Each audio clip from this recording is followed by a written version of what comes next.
Good afternoon and welcome to a Match of the Day programme in which we offer you a straightforward diet of the very best in league football. Top of the bill is a superb game between the current favourites and the leaders in the First Division Championship race, Liverpool and Ipswich Town, and my goodness, how that lives up to its billing. From the top of the Second Division, we show West Ham against Blackburn Rovers, and for our mini-match, we shall see the goals provided by the young Lions of Leicester City and Coventry City. Those three matches were watched by nearly 100,000 people, and I can tell you the players didn't let the fans down.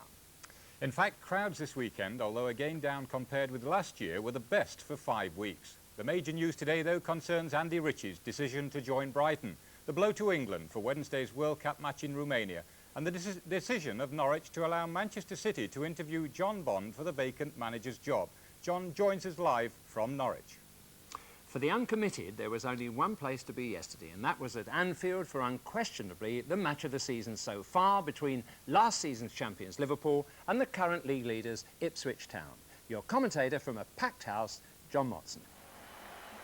The potential quality of this match is illustrated by the appearance of 8 members of Ron Greenwood's senior England squad who fly to Romania on Monday. The Ipswich captain Mick Mills is one of them. He passed a late fitness test today. Paul Mariner is the centre-forward, bang in form. There's Eric Gates, who'll be playing further forward this afternoon. And there's the developing young central defender, Terry Butcher. Now, on the Liverpool side, the England men are Ray Clements in goal, the right full-back, Phil Neal, the captain and central defender, Phil Thompson, and the top scorer for Liverpool this season, Terry McDermott. In fact, the 22 players who start the match include only 3 non-internationals. The only man on the Liverpool side who hasn't played for his country is number 8, Sammy Lee. Ipswich bring in midfield player Steve McCall in place of the injured Alan Brazil, and the only other non-international is goalkeeper Paul Cooper, who saved a penalty here last season when the number 4, Franz Tyson, threw mud at the ball to distract the kicker. Alex Hamill of Wolverhampton is the man in charge today. 2 remarkable records at stake here. Liverpool unbeaten at home for 73 competitive matches. Ipswich beaten only once in their last 33 league games. That's Mariner on the far side. That was McCall to Murin. Mariner being partnered up front by Gates. And Mariner takes on Thompson, and there's a bad foul in the first minute by the Liverpool captain. Paul Mariner just showing how much confidence he's playing with by taking his man on in the opening attack and getting brought down heavily.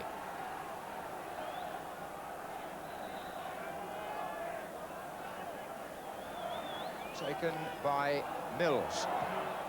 Played in low for Gates and away by Ray Kennedy. There's Tyson. And again.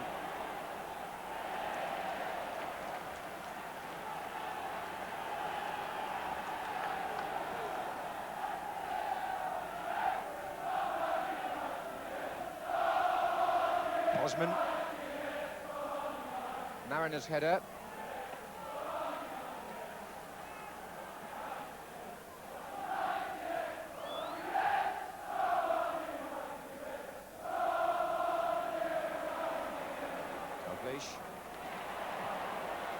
Hansen could be in trouble, but able to find Cohen, who gets it back from McDermott and beats Burley. Oh, lovely ball inside to Dalglish, and Cooper came to make a terribly important save. Kenny Dalglish had beaten the offside trap. There was no doubt about that. The flag stayed down as Avi Cohen played the ball through, and Cooper came to meet Dalglish.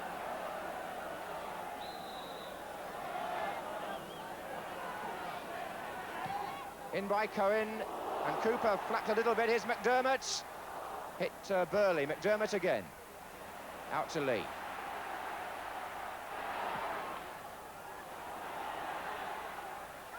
It's going to come again to Avi Cohen. Phil Thompson is still forward. And away by Osman. McCall in trouble. Pull back for Ray Kennedy to shoot.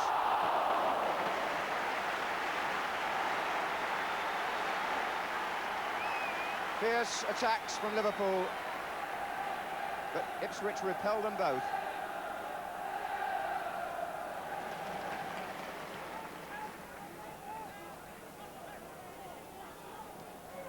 Now Cohen coming forward for Liverpool.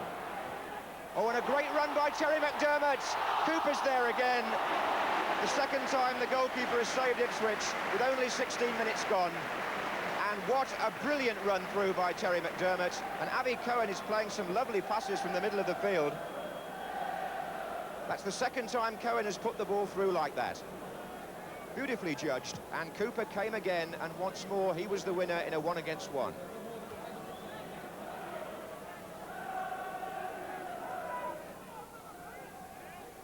Ball back to Butcher. Mills. Muren.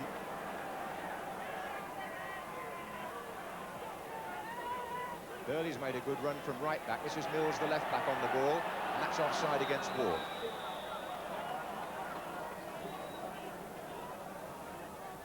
There really was a possibility that Nick Mills wouldn't have played today. The fitness test only took place about 2:20, and he was very doubtful with a groin strain.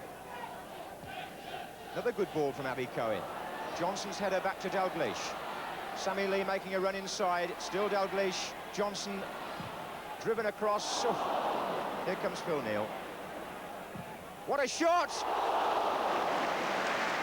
Blinding drive from Phil Neal. And these Liverpool fullbacks playing a very important part in both the build-up and the finish, because that attack once again was started by his opposite number on the other side of the field, the Israeli international and left-back Avi Cohen. It was Cohen who fell over and let him through. Here's Tyson.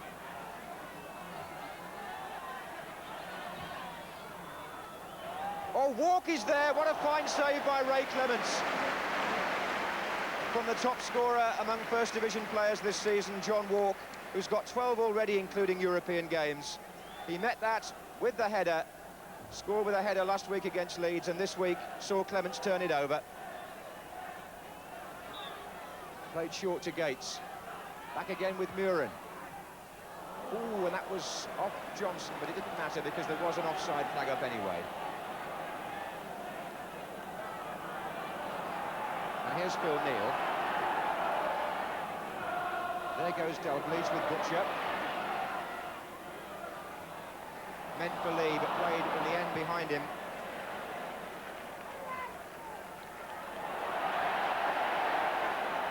And there's a little bit of conversation now between Souness and Mills, and there's no doubt that with the game so tense, one or two tempers have risen a shade in the last 3 or 4 minutes.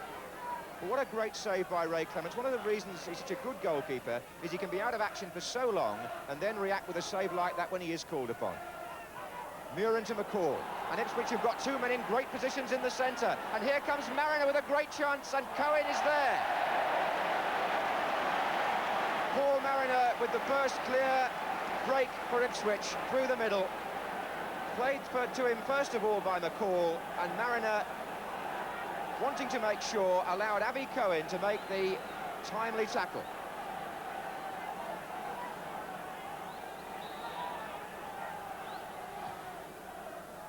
Away by Johnson, only as far as Tyson!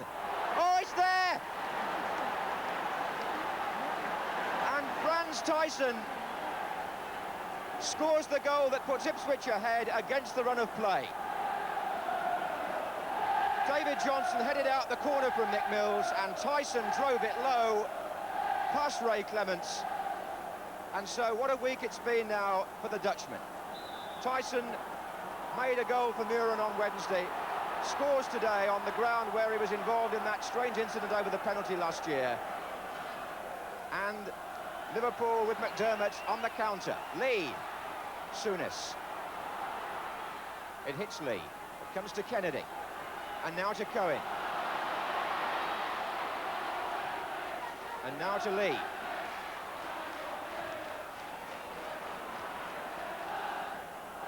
Neal.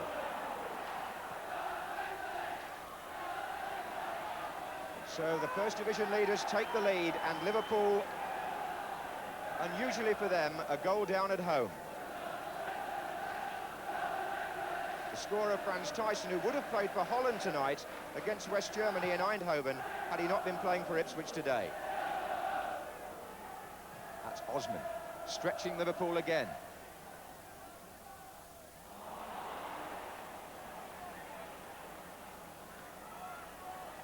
That was Phil Neal. And here's Souness.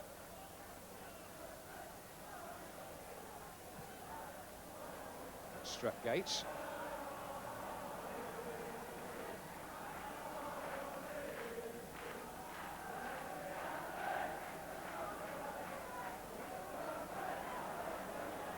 Largely a question now of whether Ipswich can keep their nerve. Kennedy, Dalglish. Dalglish goes down. The tackle was by Burley. Nothing has been given except the corner. And there wasn't a very strong appeal from the Liverpool players either.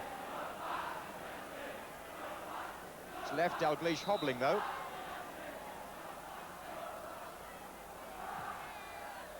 Kennedy's header, oh, and over the crossbar by Russell Osman. Brilliant clearance, really, right in front of his goalkeeper.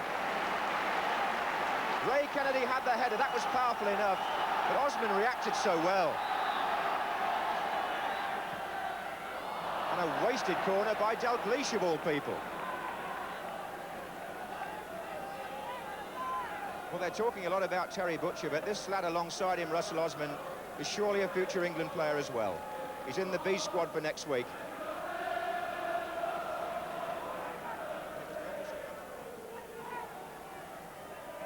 Deceptive the turn there by Muren, feinting to play it one way and going outside to Mills. Muren again. McCall. Muren.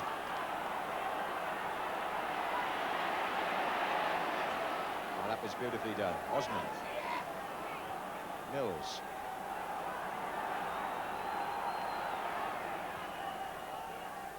Walk.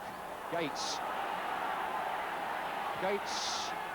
I think he was just shoved by Phil Thompson as he got his shot in there, Eric Gates.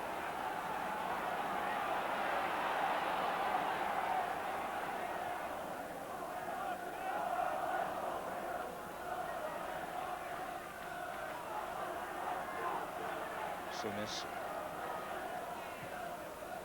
Cohen. Dalglish. Oh, the linesman's flagged for a foul by Thijssen, and the referee has given a penalty. Now, Thijssen, the man who scored the goal, has been penalised, and a penalty has been given to Liverpool for the tackle on Dalglish. Ipswich surround the referee. It looked innocuous to them.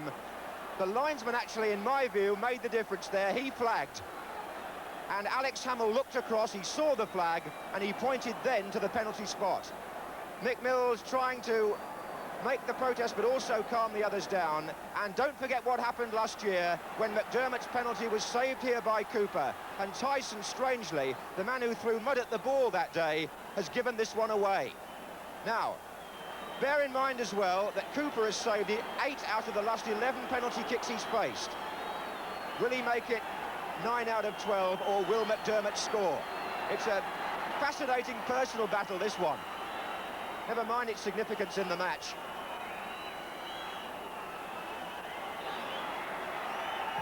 Oh, he went the right way, but it's still gone in. McDermott equalises for Liverpool with his 11th goal of the season for them. And Paul Cooper kicks the ball away. Thijssen is still arguing about the original decision. And what has happened here is that Ipswich now have turned their attention towards the linesman, who I think really made the decision there. He flagged, and the penalty was put away by McDermott, and it's 1-1.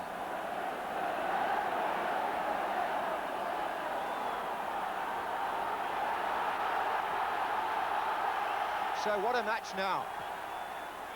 Johnson for Liverpool.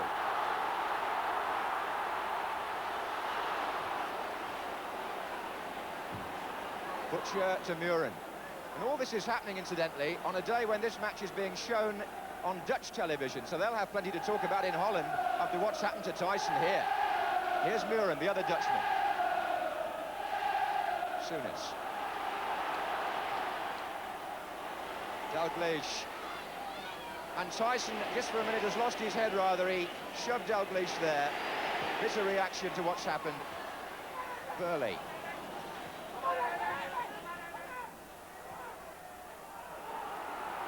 And John Walk. Well, that came at a very good time as far as Liverpool were concerned. They were a goal down and rocking, really.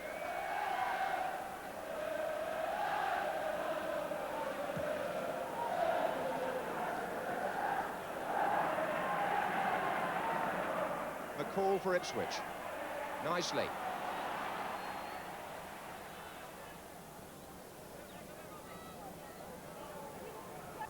The end of an absorbing first half with as many talking points as you might have expected from a match of this importance, and it all revolves around Franz Tyson, whose shot put Ipswich in front and who then gave away the penalty from which Terry McDermott equalised for Liverpool.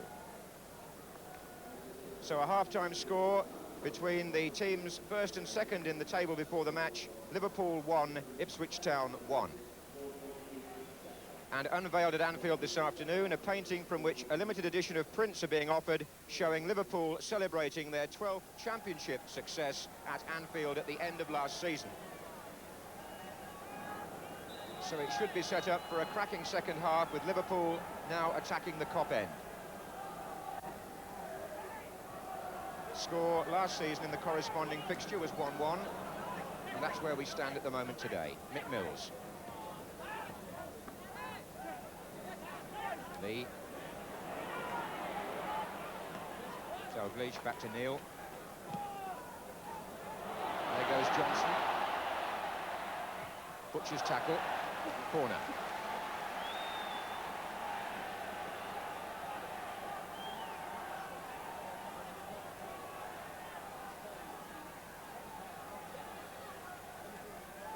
Played back to Neil. And wasted.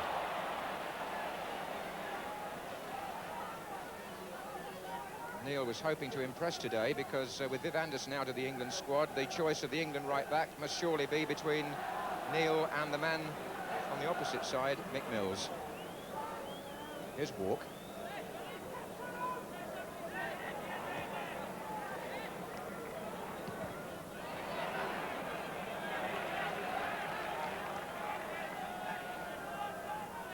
Mills can play on either flank.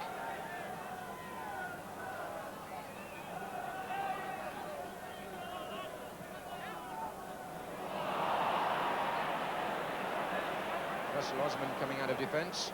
Mariner going through the centre, and an offside flag.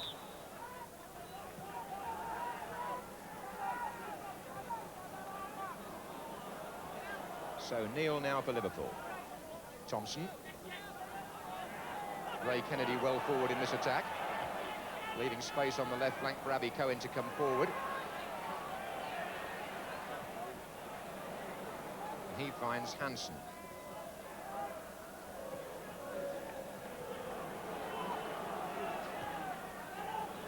Butcher and Dalglish. Here comes Lee. Lee to Dalglish. It's back in with Sammy Lee, and he's missed it. And the flag stayed down. So that goes down as a great chance for Liverpool. Lee played the first ball to Dalglish. The return was timed to get Lee in. The defenders looked a little bit towards the linesman, but Lee shot wide under pressure. Here's Mariner. McCall, away from Ray Kennedy and out to Burley. And Ipswich beginning to show promise in attack again. McCall can come left. There are two players here. Mills is the man on the ball. Muren has now got it. Back again to Mills. Neil. And again. There goes Lee. Oh, McDermott's inside and unmarked. McDermott actually taking that on the volley as it dropped. It wasn't a bad effort at all. Sammy Lee played the ball in, and quite correctly too, because McDermott, with one of those probing runs of his, had found a lot of space, took it quickly on the volley, and the effort was wide.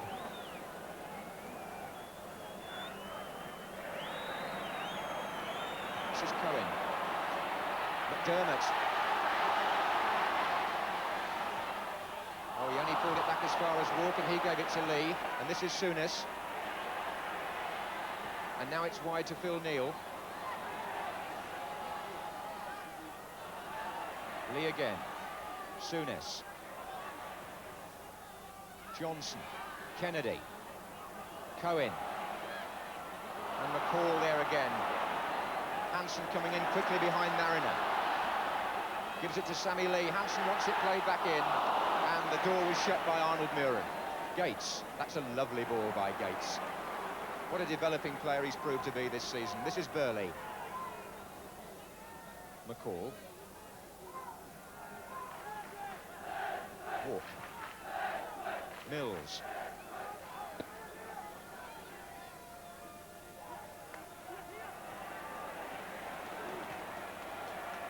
Dalglish. Ray Kennedy. Johnson is the man chasing this for Liverpool. And Johnson's in there, and Cooper makes his third vital save of the match, because Johnson there got the better of Russell Osman. The ball was played long, and Johnson got ahead of the centre-half and got a header in that looked to be going over the goalkeeper for a split second. But Cooper in this form, refusing to be beat.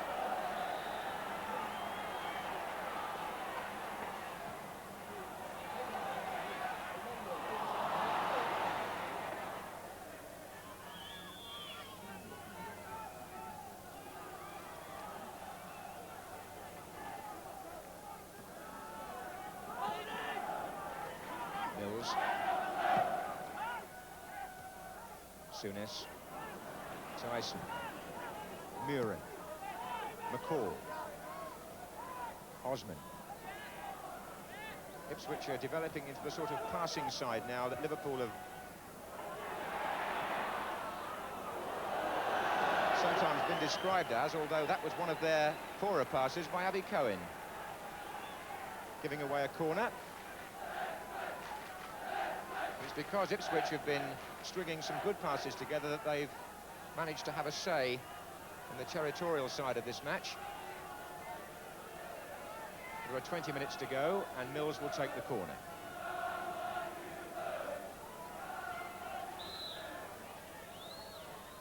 Here's Muren. Oh, and Butcher's in there, and Clements for the second time. A fine save from an instant header. It was Walk in the first half, it's Butcher this time. But the net result is the same. Clements keeps it out the net.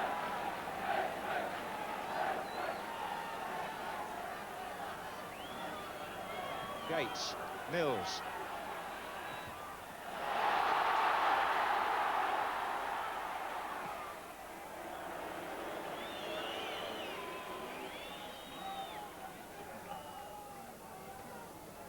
So both goalkeepers distinguishing themselves.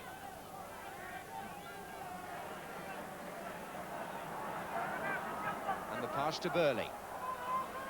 Nothing else much happening down the right-hand side, so he was looking for Gates.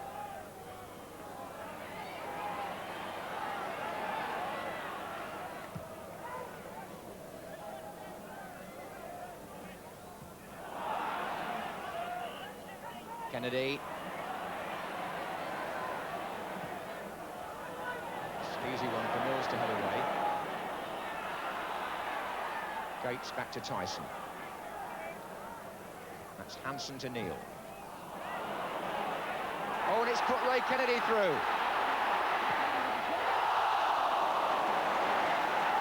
Kennedy claims that Cooper saved it, but the referee's given a goal kick.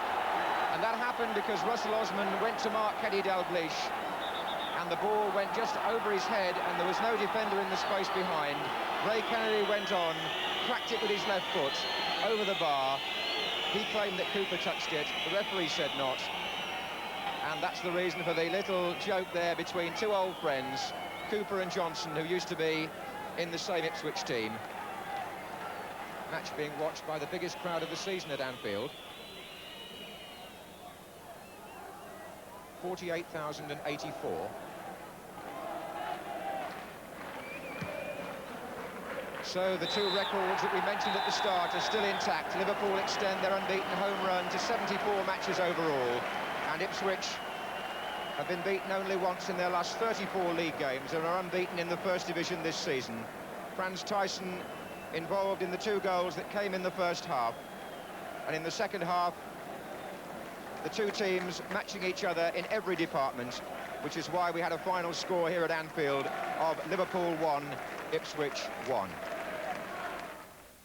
And 1 point each keeps Ipswich Town on top of the table by a single point and with a game in hand. Villa moved up to third place by beating Birmingham, but Everton's recent successful run was checked by Leeds United, now under Alan Clark, of course. But now back to that magnificent game at Anfield, which was highly entertaining and contained so many good features. One of them, the performance of Ipswich Town's Franz Tyson, arguably the best of a very good bunch indeed. No, I thought it was a good match to watch, but yeah, could be 2 points instead of one. So a little bit disappointed because I thought we had the best of the game and more chances than Liverpool had. The goal that Ipswich scored, which actually put you ahead, was scored by yourself, obviously. But before you'd had time to really settle on that, we had this controversial penalty incident in which you were also involved. Now, just have a look at this and tell us what you think. No, I tried to get in front of Kenny and no. Kenny dived, that's my opinion, and I'm sure the linesman made a big mistake. There's a strong protest there from the Ipswich lads, Franz. Yes, of course, when you get a penalty like that, everybody is talking against the referee, because I'm sure it was no penalty. So what you're saying, in fact, is you think Kenny Dalglish dived? And yeah, no, every player had done the same. I think they are 1-0 down and looking for a goal, and when they get a goal like that, it's okay, but it's not good for us, of course. But well, the main talking point, obviously, was that penalty incident in which you yourself were involved not very long before half-time, a move which actually started with Graham Souness, and perhaps we can see it again now and see what your impressions are here. Oh, yeah, well, I never knew Graham put it to Harvey. But Harvey pushed it outside George Burley here, and Franz Tyson comes, and I'm trying to let it come through to come past him, and he's trying to get in front of me to take it away, and he's caught the back of my leg. At the time, what did you think? I thought it was a penalty, but it's not for me to judge, it's for the referee, or Jimmy Hill, one of the two. Well, what did you think when you just seen it again for the second time? I still think it was a penalty kick. I think we should have won before that as well, in an incident with George Burley. You thought that was a penalty as well? Yeah. Well, certainly the referee did give this one with you, and in fact the linesman, I think, really with his flag confirmed. Yeah, the linesman gave it. He pointed his flag across his chest, which indicates it's for us. We were going forward, so obviously it's a penalty kick. Because in the past, I know you've been a little bit upset by one or two people who've claimed that you look for penalties and free kicks. Well, I'm only looking for the ball. If somebody wants to kick me, they can kick me. They've got to pay the penalty. It's unfortunate Jimmy Hill got a lot of coverage on the penalty incident against Austria last year. And I think it swayed a lot of referees who watched the programme and who were influenced by what he said and were frightened to give a penalty kick. Well, for the record, Ken, I don't make the decisions. The referees do that, and theirs is the only opinion to count. But like all interested parties, I do have an opinion, and I'm sure you wouldn't deny me that. Now, regarding yesterday's penalty, we've heard the objective views of those involved, and I've no doubt you formed your own opinion at home. The only thing I'm sure about is that players' techniques in such situations have become so sophisticated that we all appreciate what an extremely difficult job it can be for a referee with just one look to unravel the truth. Well, while on the subject of referees' decisions, you'll remember last week I suggested that when cameras were not present, they were often blamed for mistakes they hadn't made. Well, would you believe it, even this morning, to prove that point, I read this about George Burley's handball in a Sunday paper. When Burley handled a short cross from Kennedy, the referee and linesman were probably the only people among 48,000 who thought it happened outside the box. Well, you'll see now the truth of the matter, and Alex Hamill, who I thought refereed the game extremely well, is totally vindicated by television. Well, now for our mini-match, which comes from Filbert Street, where Jock Wallace's young Leicester City side met another club banking on youth, Coventry City. Your commentator, as we join the match in the first half, is Alan Parry.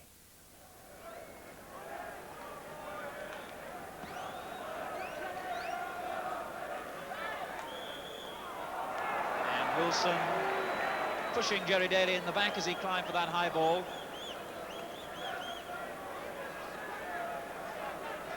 Coop, the Coventry City captain, will take the free kick. No, he won't. But this is Coop. Blocked Lifted high for Thompson. Dyson's in the box too. Still not clear. Hunt! What a very good save by Wallington. As the ball came in, Leicester was slow to get it clear, and the shot by Hunt really brought the best out of Wallington with that save.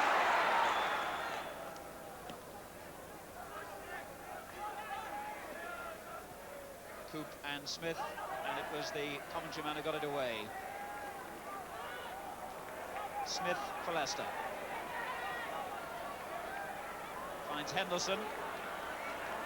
Challenged by Gillespie, but Henderson, a good ball to Wilson. Wilson pulls it back. There could be real danger here. Lineker taking too much time. And allowed Dyson to make the interception. Coventry have broken themselves at the other end, and this is Van Gool. Oh, he's really attacked Larry May. Oh, and Wallington only just getting his fingers to that. Roger Van Gool enjoying his recall to this Coventry side. Really attacked Larry May then, and the shot must have stung the fingers of Mark Wallington. Van Gool to Thompson. May getting the boot in the way. And Dyson's clearance sets Van Gool free. English is in the box if he can find him. He's closed down quickly by Scott. Now Hunt, and this is Roberts. Daly, good control, he comes back to Gooding. And Gooding's shot earns Coventry City a corner. So Hunt with the corner, and English, Dyson and Thompson all inside the goal area, but it was May's head that reached the ball first. This is Gooding. Hunt trying to entice Lineker towards him. A good cross. Oh, and a fine header by Dyson.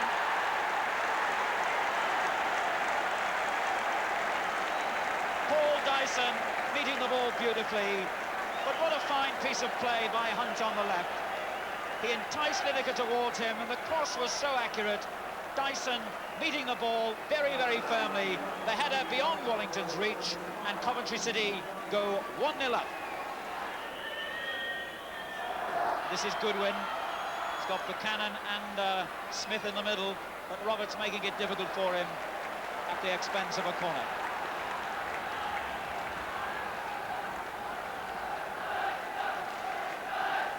So this is Leicester's first corner of the game. Dave Buchanan will take it. Henderson is on the goal line, so is young Lineker. And the defender Scott making a run towards the far post.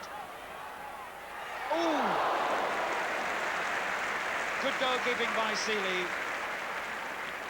When the header came down towards him, Seeley must have seen it coming late with so many players in front of him, but it didn't stop him getting down well to make what looked a simple save, though I'm sure it wasn't. So we're into the final minute of this first half. Coventry still leading by a goal to nil. Dyson, whose header cleared the ball for them then, is the scorer.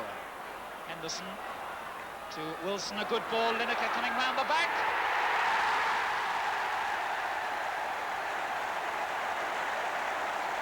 Gary Lineker's first ever goal in the First Division, and he couldn't have timed it better. Intelligent play by Lineker in the final minute of the first half, sneaking round the back of the Coventry defence as the ball was played into him, and he did enough with the shot to get Leicester back on level terms. So with Leicester back level in the game, both sides had everything to play for in the second 45 minutes. Now Roberts finding Van Gool. Hunt's interception. This is Van Gool. Back again to Hunt. Oh, a good ball finding Gooding.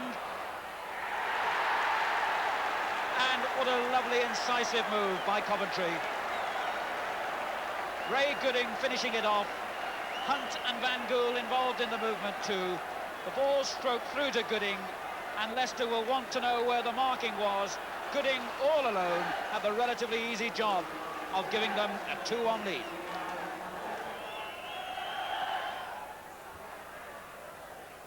Wilson. Keeps header away, straight back to Wilson. Oh, that was clever. And he finds Young, beautifully laid off. And what a very good save by Seeley from Henderson. Leicester's best move of this second half. When the shot came in from Henderson, Seeley produced a good save. 10 minutes to go, Coventry leading 2-1. This is Coop, their captain. Thompson's header.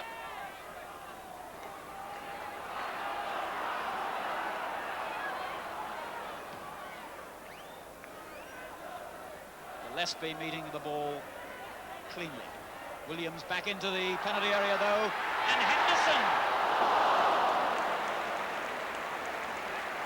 Well, Henderson knew then he had to clip the ball first time as he saw Seeley racing off his line, but as he did so, he got too much height on it, and over the top it went.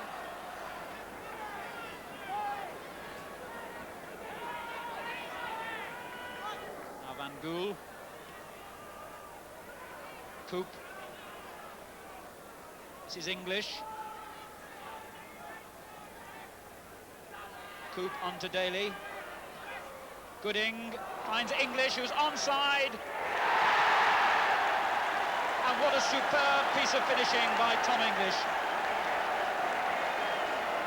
Well, that really was a silky move by Coventry City. 4 different players involved. And when the ball was finally chipped through to Tom English, Leicester hesitated, expecting an offside flag, which didn't come, and English's finishing was quite superb. Well, some entertaining play there from the young players on both sides, which it seems the crowd enjoyed. Well, now for the outstanding game in the second division between the top 2 teams, Blackburn Rovers and West Ham.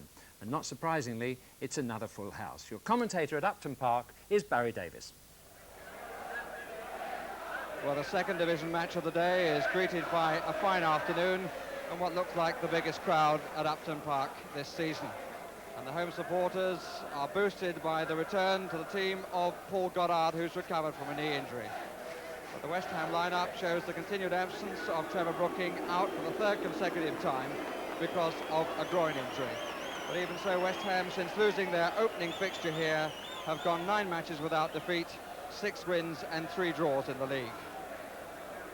At the start of this fixture, they're headed by 1 point by Blackburn Rovers, but this has become for Rovers a test of the strength of their first-team pool.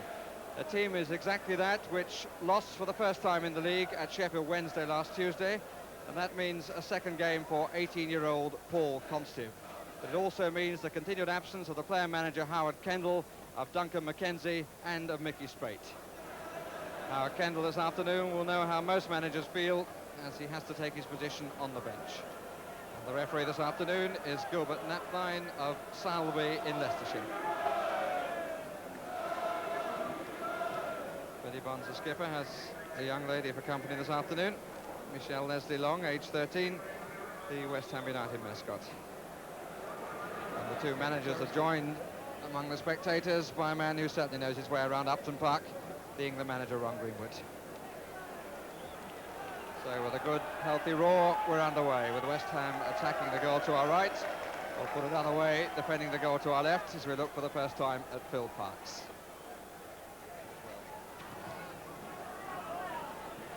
Devonshire. Well left by Comstive. Let it run nicely. Parks is square of Brotherston. And this is Holland. Goddard waiting to go and went too soon, is offside.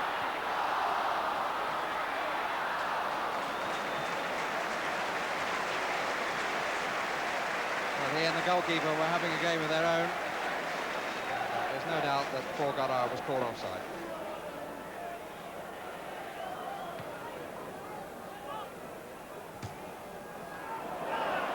Goddard taking that well, because it was fairly bulleted to him. Neighbour, more promising this. Cross.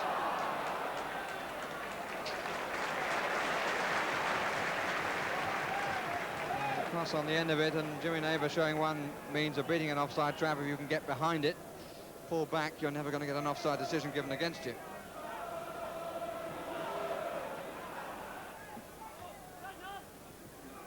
Brotherston. Jimmy Neighbour doing a lot of coming back to Mark Brotherston. for Zakali.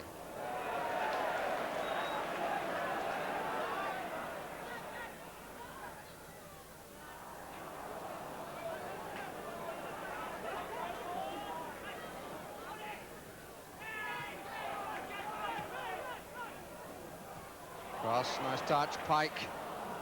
Well marked by Parks.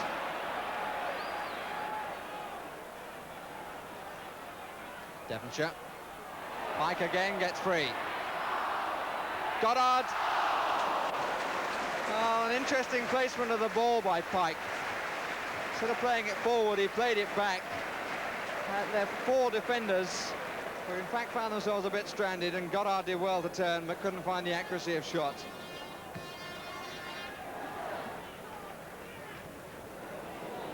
It's Garner. And Parks committed and takes it well.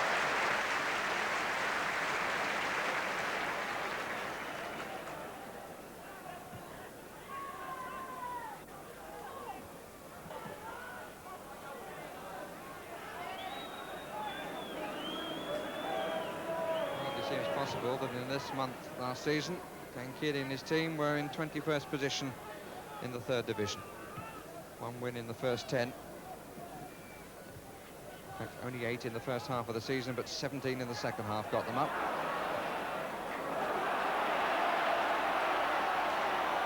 Here's Jimmy Neighbour for West Ham. And here's Devonshire. Oh, and nobody there, or was there? Just not enough, because Cross had to pull it back rather than push it in. And again, it just didn't go for him. It's a good play by Alan Devonshire. Because the shot come past had beaten the keeper, just wanted the touch which it couldn't find.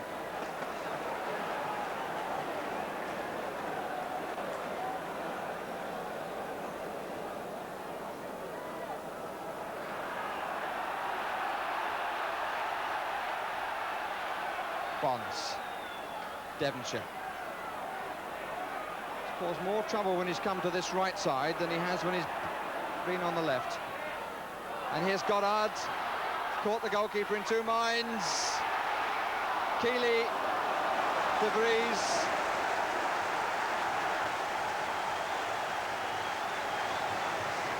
And the first signs, I think, of any real panic in the Blackburn defence. Header from Keeley went across the goal and De Vries didn't really get hold of the clearance. And here's Neighbour.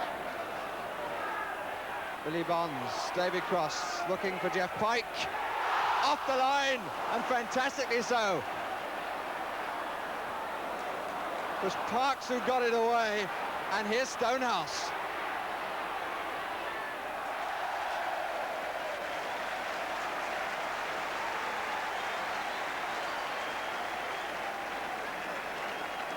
And Tony Parks, who's the reserve team coach, really took a bullet off the line then.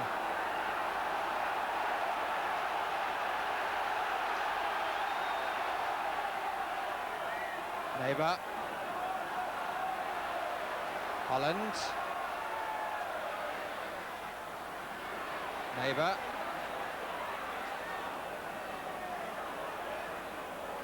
Stewart. Nothing like the shot that Pike found. Brannigan.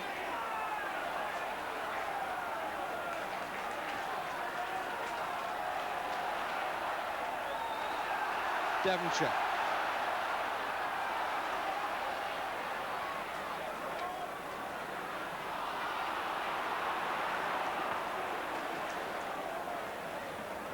And that particular bubble has just faded and died.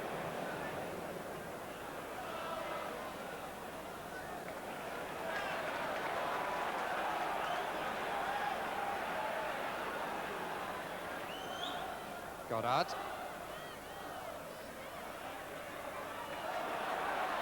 Bonds.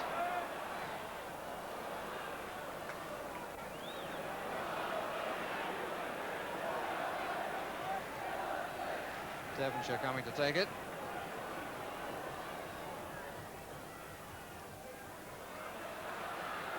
Room to pick somebody out. And it's David Cross! Goal number 13. Devonshire, who started the move, came across Pat Holland. I think he may have just got a slight flick on it to David Cross, who was unmarked on the far side, and a shot placed wide of John Butcher. And having got the breakthrough, West Ham on the up and up, looking for more goals as we pick up the game early in the second half. Stewart.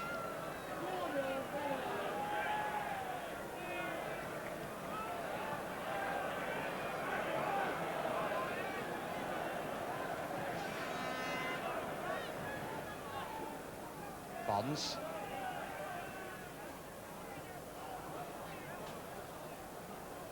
Oh, nicely done by Pike. And picking out Devonshire. Holland. Nice clearance by Fazakerley.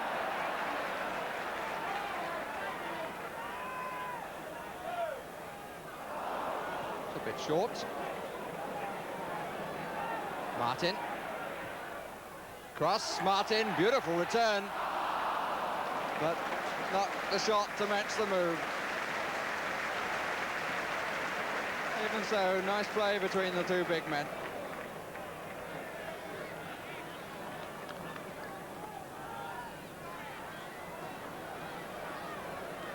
Trevor Brooking there in the crowd on the right, like everybody else, must be feeling that another West Ham goal is imminent.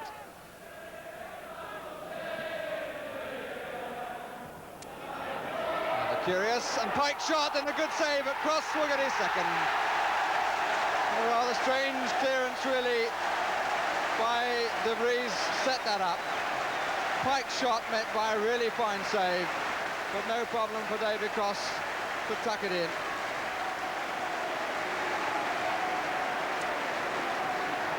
And John Butcher a little unlucky because he did well to reach a very well-struck shot from Jeff Pike.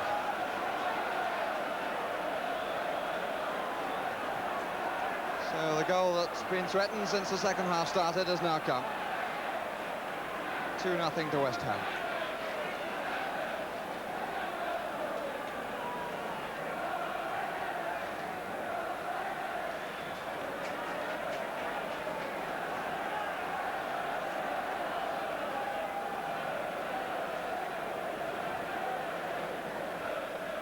Kendall's side facing 2 defeats in a week after previously being unbeaten in the league.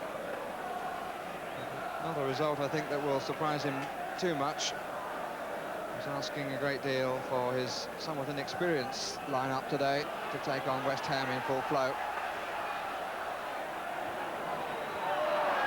Fazakerley using physique to good purpose, but there will be a delay while Blackburn make their substitution.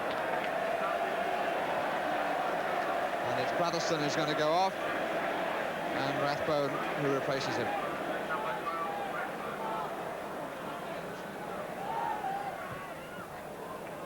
Lampard's, Devonshire. That's very awkward and was well played. Devonshire teasing Rathbone, and then the cross forced the goalkeeper to move very tight on his far post.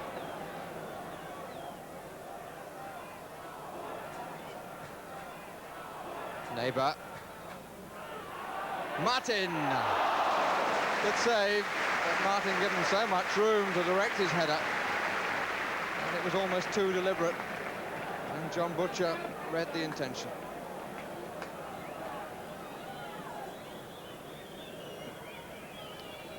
Fazakerley. Gerrard. Ran kindly for a while. His neighbour. Cross unmarked, far post. Appeal for handball, and handball it is. Jimmy Neighbour invites the referee to give the free kick inside, which of course would be a penalty, but the referee says no, it was outside.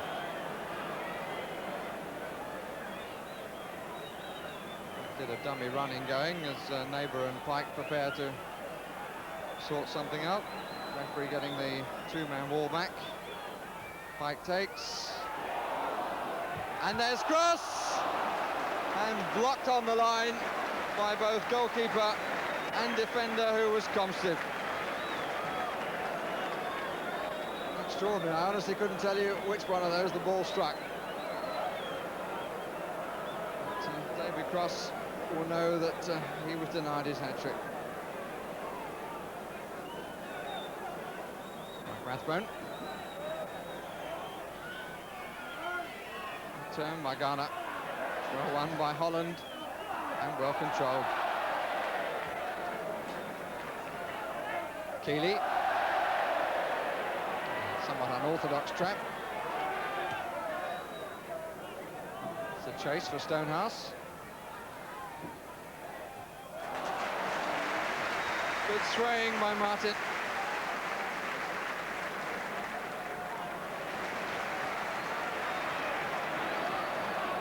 Labour with Holland alongside him. Pike also square. And right across this side is Devonshire. Now outside Lampard.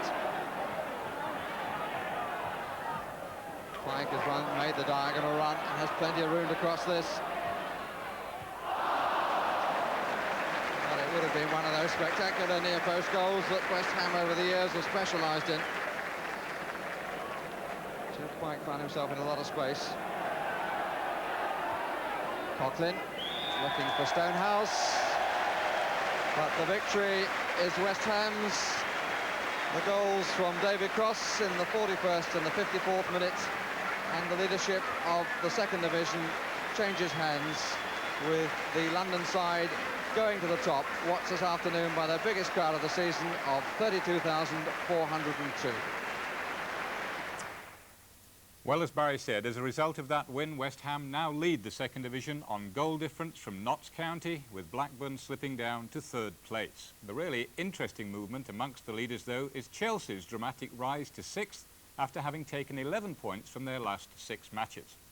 Bad news for England. Manager Ron Greenwood this morning, he spoke to Paul Mariner, and he was told by the Ipswich striker that the hamstring injury which he aggravated at Liverpool yesterday will prevent him from travelling to Bucharest for Wednesday's World Cup qualifier against Romania. That leaves Greenwood with a bit of a dilemma, whether to give a first cap to the inexperienced Justin Fashanu of Norwich, the First Division's leading scorer, or play Gary Birtles, currently unsettled and out of the side at Nottingham Forest, whom he is likely to leave for Manchester United in the next few days. And that's because United's Andy Ritchie today agreed to join Alan Mullery's Brighton for £500,000. A delighted Mullery said, "We hope now that Forest can do their business by selling Birtles to United and then buying Peter Ward from us." On that front, we understand Forest will be talking to Brighton tomorrow to discuss terms, and if they're agreed, they will sign Peter Ward. Well, the merry-go-round also extends to managers, where the sackings of Malcolm Allison and Tommy Docherty have created vacancies at Manchester City and Queen's Park Rangers. The man most widely tipped today for the Rangers job is Terry Venables, presently in charge at Crystal Palace. But the definite choice for Manchester City is John Bond of Norwich, who now joins us live in our Norwich studio. Well, John, first of all, can you bring us up to date with what's happened today? Yeah, the two chairmen, I believe, Jim, have spoken to one another. I think Mr. Swales rang up Sir Arthur and asked for permission to speak to me, and permission was given, and consequently I'm going up to Manchester tomorrow afternoon to meet the chairman at 3 o'clock. Have you spoken to the Manchester City chairman yet? No, well, only just he rang me up afterwards to say that what time would I arrive tomorrow, when could I go first, and then I said tomorrow, and he said, well, what time, and that's all I've spoken to him. The fact that you're going up there seems to suggest that you'd like the job. Is that the case? I think that providing everything can be settled, both between myself and Manchester City and between the two clubs, then, yeah, I would like to go. What sort of compensation is being talked about? Have you asked your own chairman, Sir Arthur South, about that? Well, I haven't really delved into that. I think overall it's a club business, but between the two clubs. But I would be very disappointed now if I couldn't leave to go to Manchester City. I don't want to put any unnecessary pressure on anybody, but I feel that I've done probably as much as I could do at Norwich City, and I think the time has come for a change, and I think it would be in the interest of both parties if I were to go now. You might become the first £1 million manager, John. Doubt it, Jim. Now, you said a few weeks ago after the Liverpool game on Match of the Day that maybe you might destroy Norwich or they might destroy you. Do you think a manager's got a limited time at a club where he can be useful? I didn't really believe that, but I do believe that now, especially at the smaller clubs. I think that you've either got to have a change of manager after 4 or 5 years, or you've got to have a turnover of players. And unfortunately, at a club like ourselves, where we haven't the resources or the finances to change the players quite as regularly as maybe the Manchester Cities and the Manchester Uniteds, then I feel that it's either the players, you've got to get a new influx of players fairly regularly, or the manager has to go. Since managers are sort of changing over so regularly now, do you think we should get to the continental system where they get 3 years and then they go and find another club? It isn't looked at sacking there, it's looked as that's the way it goes, isn't it? Well, yeah, I mean, providing you can always get another job, obviously. I mean, I don't particularly like the idea of going to somewhere for 3 years and then just being kicked out and not having a job. But providing there are always jobs about, I think that maybe it would be a better idea. I think to stay too long, I think that there are not too many who have done it. And I think Bobby Robson, for instance, has done a remarkably good job. And now, but on the other hand, you can see what's happened to poor Alan Dix. And I think that's a terrible shame, because overall he's done a marvellous job for the game and for Bristol City. Are you saying then that clubs like Bristol City and Norwich City and others in their position, not the really big city clubs, can really support a manager for a number of years without sort of getting rid of him in the end through a year's failure or something like that? Well, I think that's terribly difficult, Jim, if you're an ambitious character, and I'm a terribly ambitious character. I mean, I want to go on. I want to sample what it's like being at the very top, if at all possible, and that was... I took over at Bournemouth, and then I went on to Coventry, on to Norwich. I'm sorry about that, Jim.